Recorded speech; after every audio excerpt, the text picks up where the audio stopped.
अंग्रेज कंपनी ने भूमि सुधार में सुधार करने के लिए एक नई नीति लागू की। उस नीति को स्थायी बंदोबस्त के नाम दिया गया।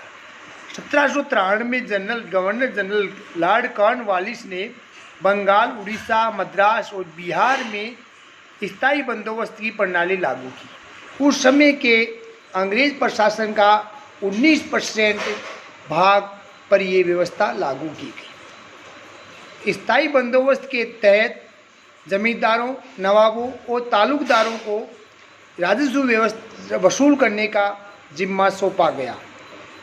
जमींदारों को जमींदारी सौंपी गई और ये जमींदारी व्यवस्था वंशानुगत लागू की गई। स्थायी बंदोबस्त को 10 साल के लिए लागू किया गया। स्थायी बंदोबस्त के तहत किसानों को लगान देने का सीधा हिस्सा अंग्रेजों को न होकर जमींदार को देना पड़ता था। जमींदार क्या करते थे, उस समय की 45%, मान लीजिए 100% वस्तु का उत्पादन होना है, तो 100% वस्तु के उत्पादन के लिए 45% भूमि जो उत्पादन होता था वो देना पड़ता था। यानी अंग्रेजी कंपनी को 15% रखना था जमींदार को और 40% रहता था रेत।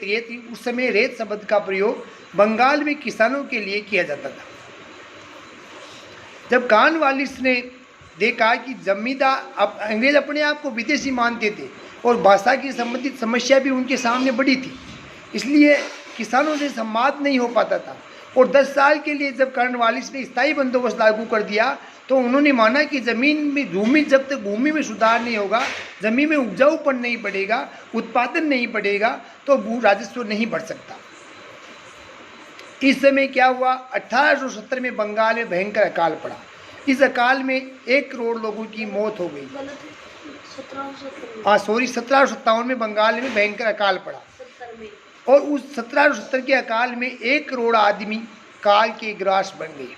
किसानों की जो किसान थे वो जो निश्चित राशि अंग्रेजों द्वारा 10 साल के लिए जमींदारों से राशि निश्चित कर दी गई। अब निश्चित राशि करने में उन जमींदारों को राशि चुकानी पड़ती थी।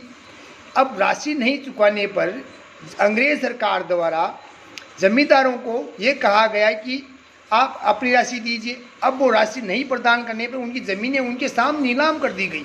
कई जमींदार अपनी ज़मींदारी छोड़ दी और कईयों की ज़मीन नीलाम कर दी गई। जमींदारी का जो राजस्व देना था वो नहीं दे पाए। इसलिए ये व्यवस्था जमींदारों के और अंग्रेज़ों के खिलाफ, अंग्रेज़ों और जमींदारों के बीच में बैठ नहीं पाई। स्थायी बंदोबस्त असफल होने का एक मुख्य कारण ये था कि उस समय अंग्रेजों की कंपनी ने देखा 10 साल में जो किसानों ने खेती की ओर ध्यान दिया या उपज बढ़ी या उत्पादन बढ़ा, परंतु कंपनी ने राजस्व निर्धारित कर दिया था। अब उत्पादन बढ़ने से कंपनी को कोई फायदा नहीं होता, तो अंग्रेज सोचने लगे कि ब्रिटिश कंपनी ने सोचा कि इस व्यवस्था को ज़्यादा दिन अपनाए रखना उनके लिए नुकसानदायक हो सकता था। अब स्थायी बंदोबस्त उस जगह लागू किया गया जहाँ अंग्रेज़ों की दीवानी थी। जब 1764 के बक्सर के युद्ध में बंगाल के नवाबों को हराने के बाद में 1765 में अंग्रेज़ों को बंगाल की दीवानी मिल चुकी थी और उस दीवानी के तहत उनको राजस्व इकट्ठा करने का अधिकार भी मिल गया था।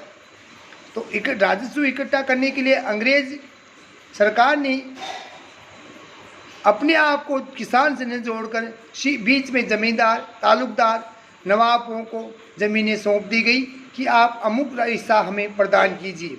ये स्थायी बंदोबस्त है।